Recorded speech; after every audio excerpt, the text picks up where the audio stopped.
Oke, selamat malam Pak Adi. Selamat Kali ini malam. saya dari kelompok 5 mengenai tugas UTS 2 yang berjudul analisis logika dalam berita ekonomi. Yang pertama ada teman saya Saya Albert Agustinus Manurung. ya dengan NIM 11. Aku Xavier Frawedenio dari NIM 023. Oke, kita next. Oke, yang pertama judul artikelnya adalah Kak Kereta Api Bandung ungkap calon penumpang baru kereta libur Nataru. Sumbernya aku ambil dari Tempo. Nah, ini salah satu poster dari sosial media kereta api sendiri. Ini ada diskon 30% dari kereta api, ada beberapa syarat dan ketentuan. Kira-kira Mas Abed sebagai anak kos besok pulang nggak nih? Eh, gua kalau sebagai anak kos ya, itu harusnya yang pertama mikirin dulu ininya kayak biaya Biayanya pulang dulu. Biaya. Kan biasa kan kalau berangkat ke sini tuh gua tuh biasa naik bis.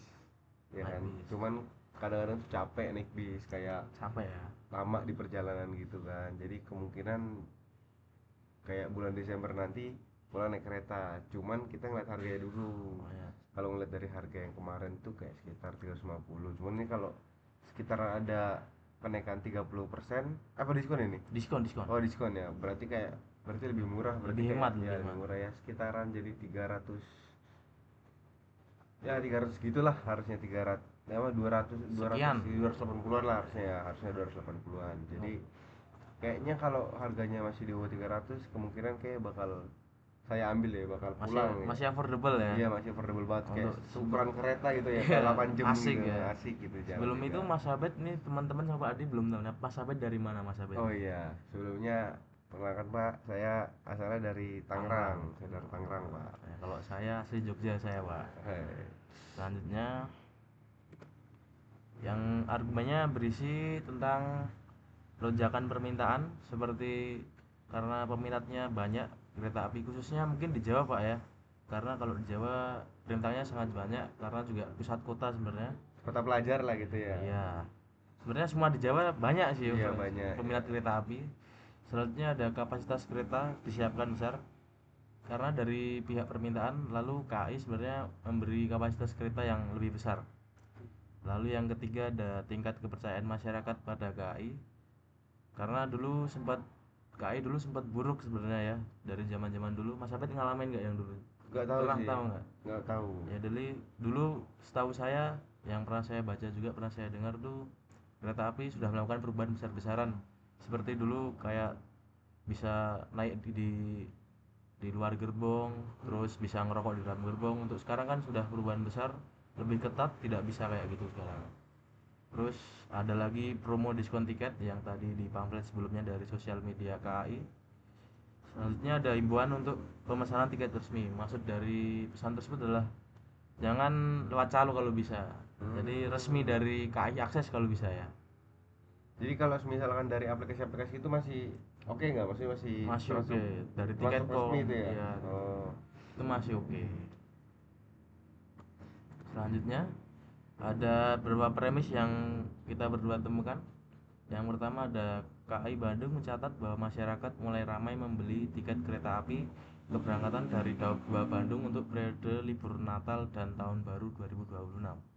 Karena di Bandung sebenarnya sangat banyak orang-orang yang mau lalu lalang dari daerah sini ke Jawa ya. iya betul banget. Selanjutnya, hingga 21 November 2025 tercatat 29.852 pelanggan telah membeli tiket keberangkatan dari Daup 2 Bandung untuk periode Nataru. Berarti antusias masyarakat Bandung sangat banyak untuk mau berlibur ya. Iya untuk berlibur ya, Natal dan Tahun Baru. Selanjutnya, KAI Bandung telah menyiapkan kapasitas 230.076 tempat duduk. Rata-rata terisi sekitar perharinya sekitar 12.782 untuk melayani 24 perjalanan kereta api reguler dan ekstra kelas ekonomi hingga luxury dari 18 Desember hingga 4 Januari. Sebelumnya Mas Abed udah tahu belum nih kalau kereta Jogja Bandung tuh ada kereta subsidi murah? Belum tahu nih, Belum tahu ya. maksudnya gimana tuh? Karena murah itu karena subsidi dari pemerintah. Jadi saya pernah lihat-lihat dari Jogja ke Bandung itu PP itu cuma 80 ribuan Wih, sekian. itu emang PP kali 2 berarti 160-an, berarti 160-an Itu ribu. emang udah resmi dari sana, dari pemerintah maksudnya. Resmi. Oh, Itu dari setahu, KAI-nya ya, berarti ya. setahu saya tidak tidak terikat dengan diskon-diskon ini ya. Karena emang dari pihak pemerintahnya ada subsidi aja, tapi itu memang boxnya harus cepet-cepetan sih. Itu khusus dari Jawa ke Bandung berarti. Enggak, dari Jogja ke Oh, Bandung. Jogja ke Bandung, Jogja ke sorry, Bandung. dari Jogja ke Bandung. Iya, Bandung ke Jogja juga sama. sama 80. Mungkin Oh, kalau beli PP ya sama admin 170 ribuan lah mungkin lah. oh masih affordable lah untuk Affordable. PP banget Ya, ya, PP. udah sampai Bandung Pulang lagi. terpercaya lagi. Walaupun ya sebenarnya duduknya tegak berdiri ya. Iya, pegel ya. Pegel dikit, pegel dikit. Selanjutnya ada KAI Bandung juga mengingatkan calon penumpang untuk membeli tiket hanya melalui kanal resmi, menghindari pembelian lewat calo agar tidak dirugikan. Yang maksud saya tadi itu lewat, berarti lewat KAI Akses, Traveloka atau Tiket.com, jadi harganya sudah tertera, tidak dinaikkan, tidak diturunkan.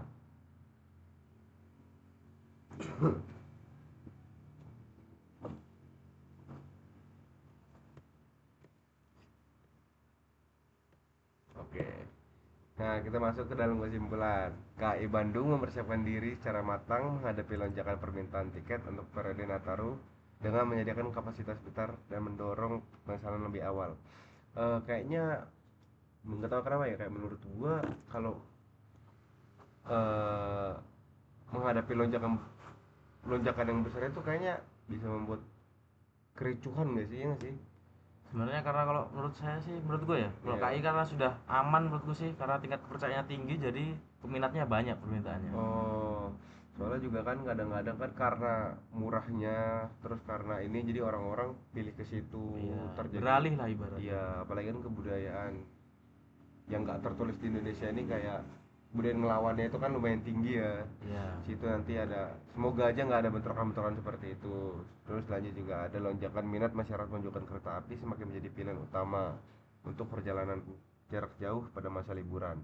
Namun karena tingginya permintaan, penting bagi pelanggan untuk menggunakan kanal resmi agar tidak terhindar dari penipuan dan ketersediaan tiket yang cepat habis.